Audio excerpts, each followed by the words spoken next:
3, 2, 1, coffee fight. I'm the winner. Because I can. Oh, hi, we didn't see you there. Hello. No, I am not allowed to talk Italian again, so hi there. No bonjour or other words that are not English. Oh, ouch. Oh gosh. Yeah. Did you hear that? Since we had our 5-year anniversary on Friday, now we start falling apart. That's Yeah, you only need to be married for 5 years. That's the goal. Yeah, that's No, guys, no. Hello. It's another week. It's Sunday. We're again pretty weird, just as always, and yeah. It's vlogging time. yes. And you may start talking about art in 5, 4, 3, 2, 1. Art! Art. So I didn't do a lot this week because I had a week off, like I said, last Sunday. However, I had all the videos for Monday and Friday prepared, so the art journal page that I published this week was the first piece for the new Jenny Belly August challenge, the Laws of Attraction. And it was also the first video with the new voiceover technique. And from the stats, it seems like you like it, guys, I guess, I would say. Because the time-lapsed, not narrated version was not watched as often as the longer narrated one, like the real-time thing. On Friday, But couldn't that be two different audiences? I mean, usually the stats go first. People watch the time-lapsed one, and if they are interested in something, they watch the narrated version. But there's people that watch it like a movie. They get popcorn and everything and watch the longer art journal pieces. I'm talking about you, Claudia. Thanks for doing that, and it's a very nice picture in my head, imagining you sitting there with a popcorn and a coffee and watching the video. So yeah. What else? Where was I? You said you prepared all the stuff because Yeah. you were lazy this week. No, I wasn't lazy. I was supposed to do other things, Lazy. but I procrastinated big time. But I'm gonna tell you about that in a few minutes. First, we talk about the Zen Park, which is the video that I published on Friday, the Palettendreckbild that came together like in 45 minutes. Something like that, but it took a couple of weeks to actually do it because it's a Palettendreckbild. Which is... You need to keep on saying that for someone who's not speaking German. in the blog. And as every good German word, it needs to be said with the proper aggressiveness that Palettendreckbild. No, but in my blog I actually explain what Palettendreckbild is. I also did that in the video descriptions of the earlier ones. Amusing for those who don't speak German or who might just have a light curiosity about the language because it's always this. Yeah, it isn't, in fact. No, we don't yell at each other all the time. But I published that painting and that was that art-wise. I wasn't in my studio this week. I didn't work on any art piece because I had to do some admin stuff and I procrastinated big time. I was about to say, so what did you do then this week? Knitting, a ton of knitting and going through documents, making... I'm sorry, but she's not awake yet, so the segue wasn't as apparent. Let's try that again. After we got that shipment with new games, so what did you do this week? tons of things. We played games. That too. But I thought we'd do the gaming section as the last section. Yeah. It's not the last section. You had your one picture, your one painting. Yeah. Now the Tons of knitting. I wanted to do the admin stuff. Didn't really work out the way I wanted it to. Thanks, German tax office. You beep, beep, beep. And I also prepared on Friday. What did I do on Friday? It wasn't sitting around and knitting. No. You were sitting around and eating. I did all day long prepare the evening and chatted and sent funny pictures about that to your mom and my mom to make them jealous or include them into our festivities, however you want to call it. So, yeah. Did you like? Yeah, at the end I was pretty...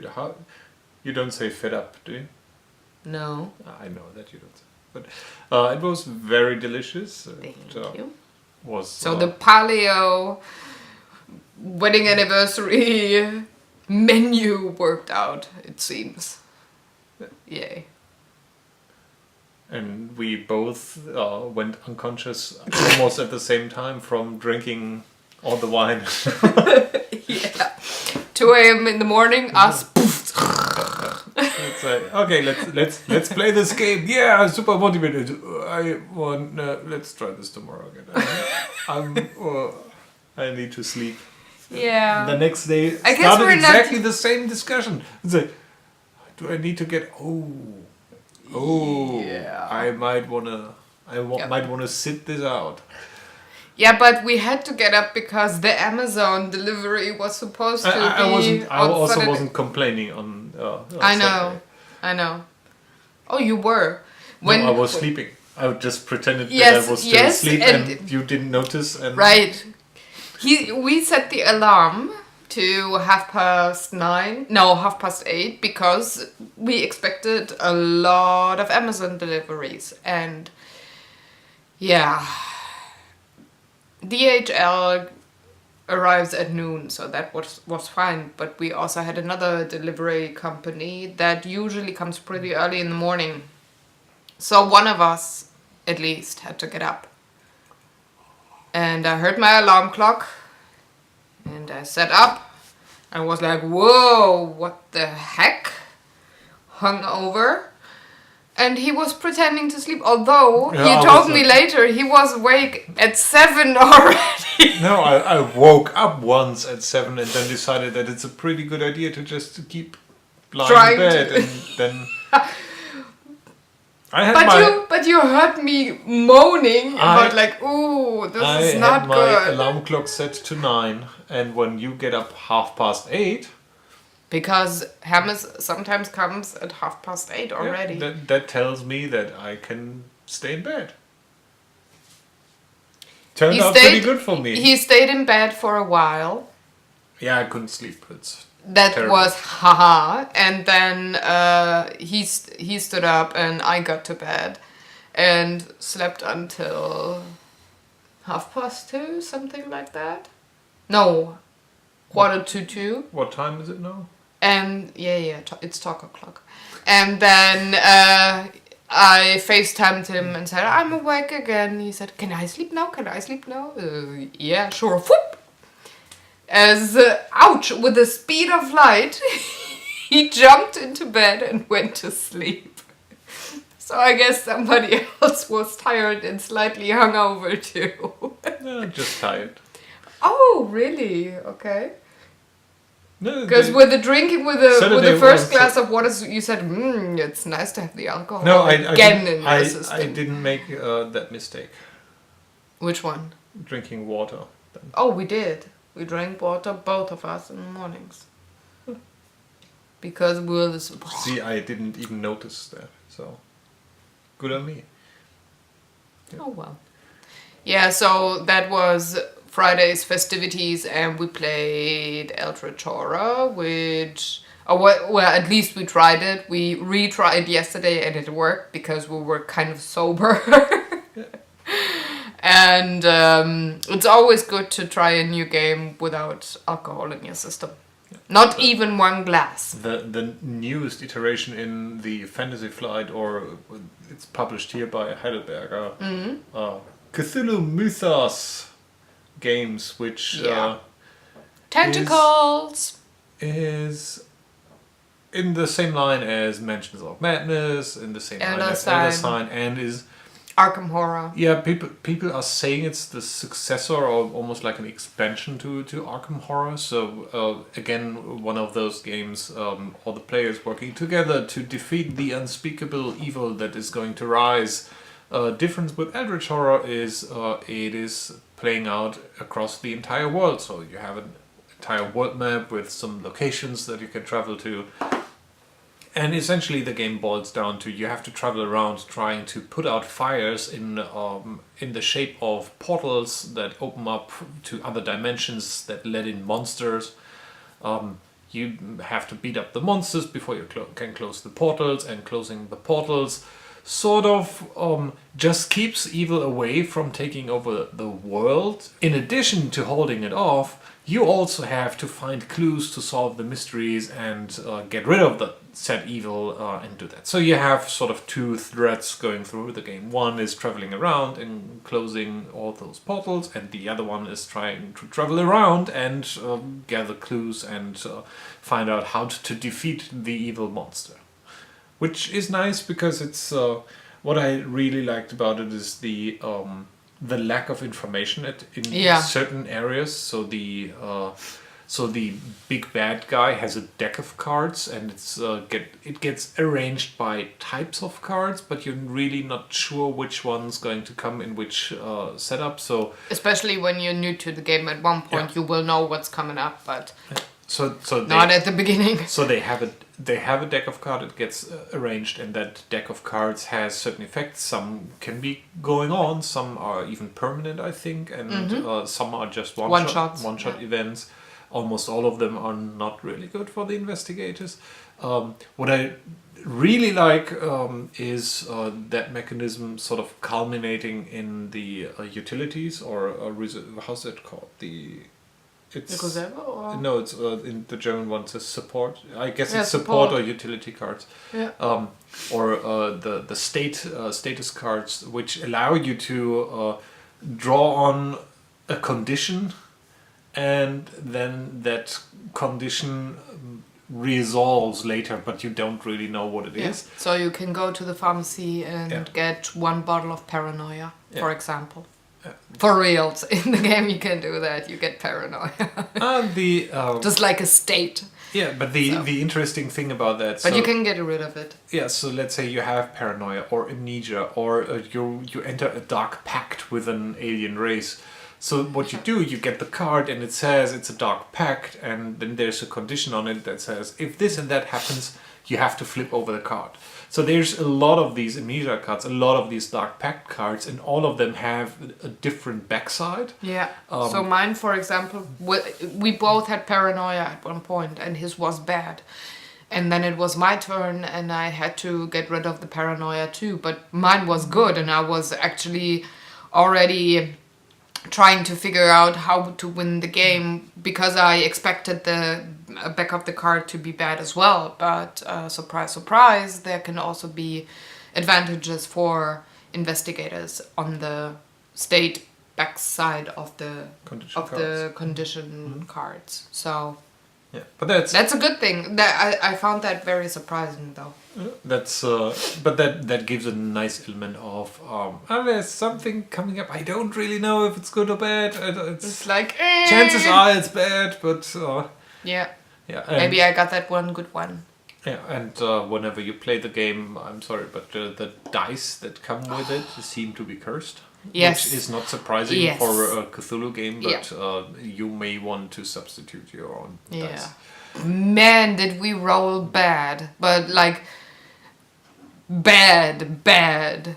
Like, so in the game whenever you have to enter a fight of some sort or a conflict, you have to roll against spirit or against your investigator has 6 different yeah. attributes that define how strength, many dice you have to roll on a test. willpower, the book was knowledge, lore, and the hands is influence, right? So a 5 or a 6 is a success. And you only need to have 1 5 or 1 6 to have a success of that conflict in most cases. There are exceptions, but they're not that often. So you have like 5 dice, and you are unable to roll a 5 or a 6 for the whole entire game just because.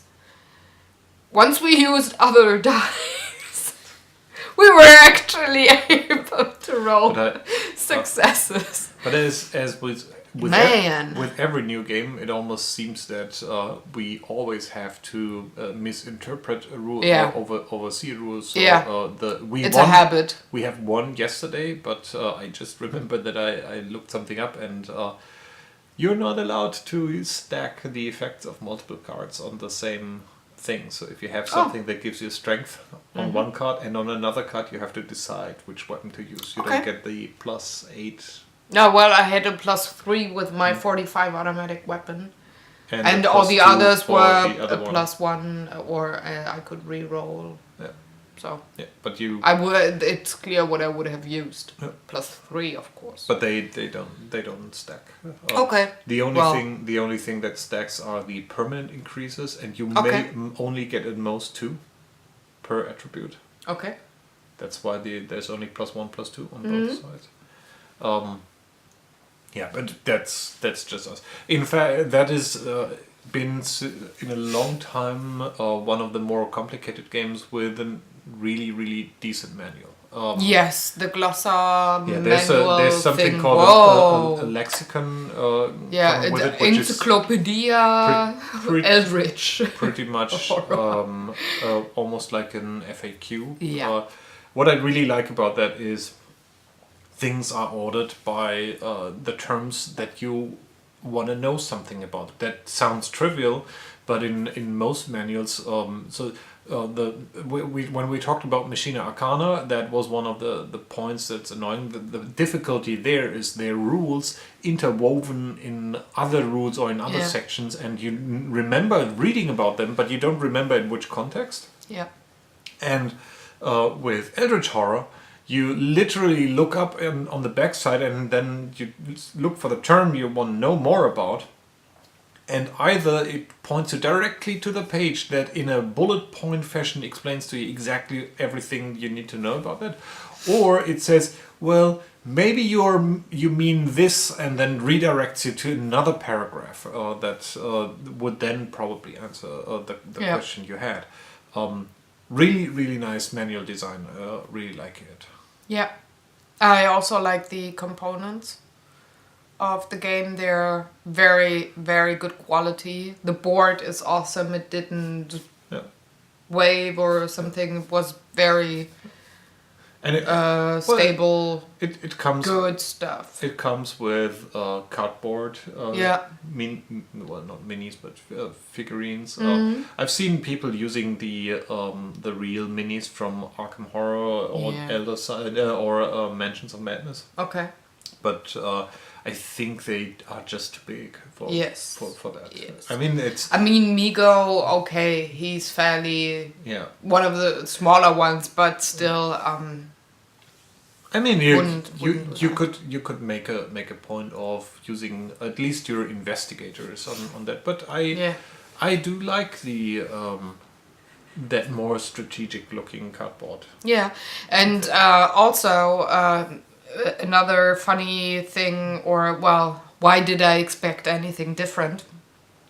The same monsters that bug me big time at Machina Arcana also are horrible on Eldritch Horror. They're really horrible. Like Migo, for example, pissed me off big time yesterday just because he has certain attributes, and he pissed me off at Machina Arcana too. And probably if I would have had him on the board at Mansions of Madness, he would have pissed me off then too. So it's nice to have that moment during playing the games like, you sucker again. Damn, I know who you are, but Another thing I like about them are the multi-stage tests that you have to do. So the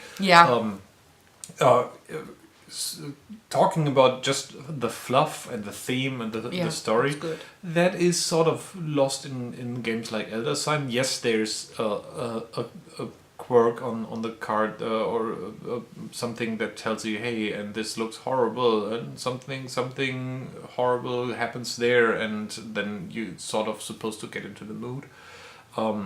With Mansions of Madness, it's almost the other end of the spectrum, with almost a short story being read to the players by the keeper. And what I really like about Eldritch Horror is that it's this bite-sized, you get a card, you start reading it, and in the text that you're reading, then it talks about the test that you have to do, but very, very... it's like 4 sentences only, but it's in it's the not story. in your face. It's almost like a test starting. You enter the great court of King something something, and you try to convince them, in brackets, roll test against this and that. And immediately after that, if you pass that, you go on in the card reading the text, what happens next, and do another test and get a reward or something like that. Really like that because it's so compact, streamlined. And it is just combined with Mansions of Madness. It was more story than anything. It's really cool when he's the keeper and he's reading the story to you in this with like theater voice. Yeah, the theater voice, the perfect narrator to a story. You could really listen to him reading a story to you. I actually like that a lot, and he had to read bedtime stories to me. But it's you get into the story mood and not into the gaming mood as quickly as you do with Eldritch Horror. With Elder Sign, on the other hand, the fluff text is printed in a font that you can hardly read, and it's just annoying.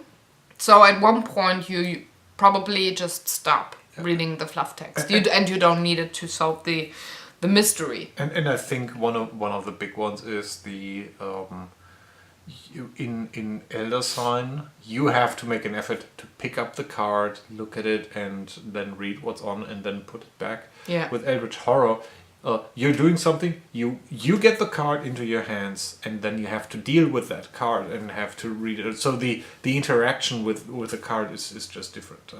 And for someone who likes that Cthulhu mythos, Lovecraft things, I find it's really nice to have a game that sort of gets you into reading those. With the events in Eldritch Horror, there's a whole bunch of stuff that I recognize from the stories that Lovecraft and other authors around the mythos have written. And it's nice. It's also nice to see the monsters being represented in the same way that that they do in the stories, to an extent, in terms of gameplay mechanics. Yeah, it's a nice game. I don't think that it will take over as our we are going to play this every week game, but it is certainly interesting. It's fun to play, and if someone would ask me if we had a lot of time, I would say I'd prefer playing Mansions of Madness, because it's just cool with the minis and the secrets, and you have to find stuff out, and there's so much going on. But if there's not a lot of time, I think I would prefer, or if in the mid-range, I think I would prefer playing Eldritch Horror over Elder Sign. Yeah.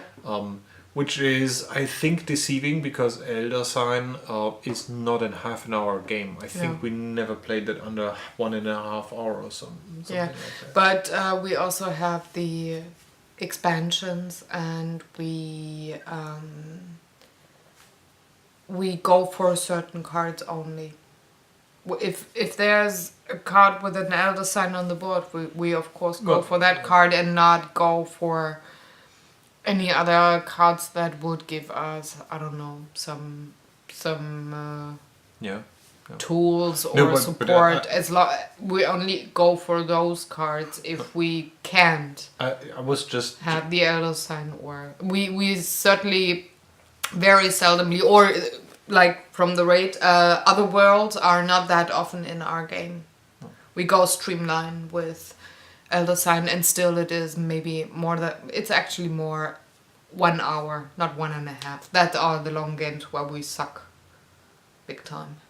you were setting up and all that. Oh, including that, it's maybe 1:15. No, what I was about to say, that I would say that Elder Sign is the small one, then Eldritch Horror is the next middle. longer taking one, and Mansions of Madness is the longest one. But Yeah. to be honest, I don't think there's so much a time difference between Eldritch Horror with 2 players and Elder Sign with 2 players.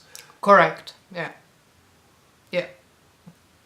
But we also played only against the easiest monster that only has Eldritch, 3 mythos mystery cards that we had to solve. I don't know how it is with other creatures that do have a more complex deck. So it We'll might find be it might be that Eldritch Horror then is maybe half an hour longer for the game. I don't know that.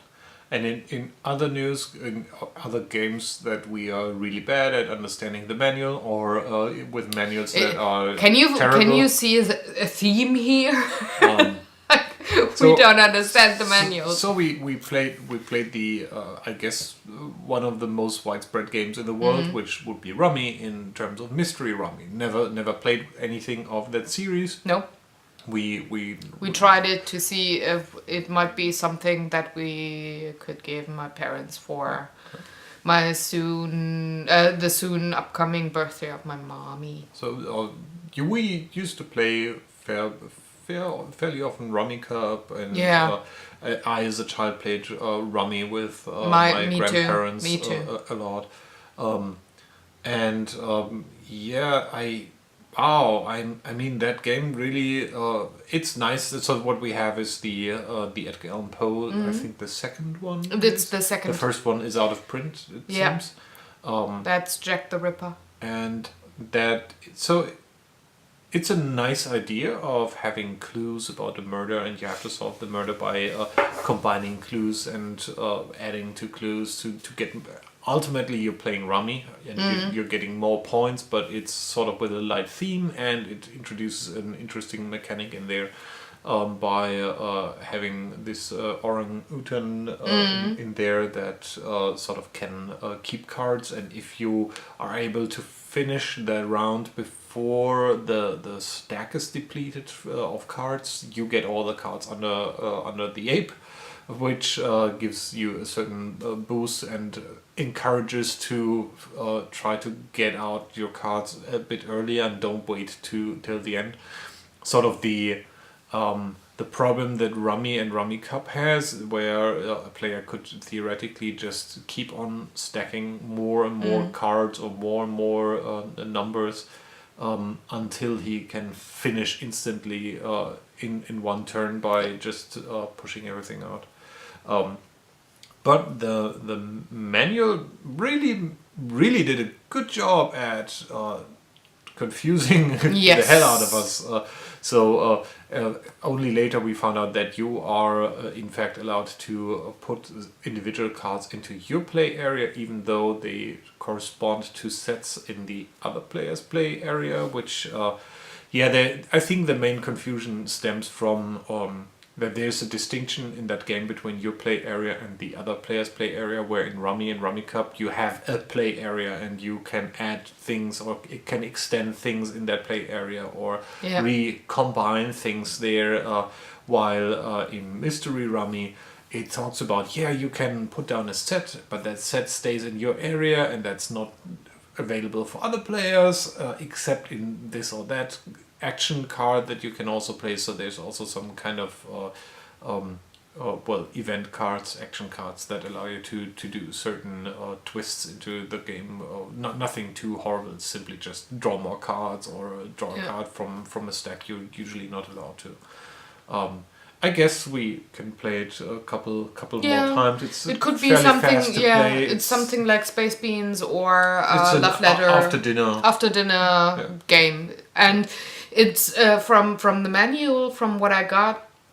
So I find so every case has another mechanic in the game. So I find that very interesting that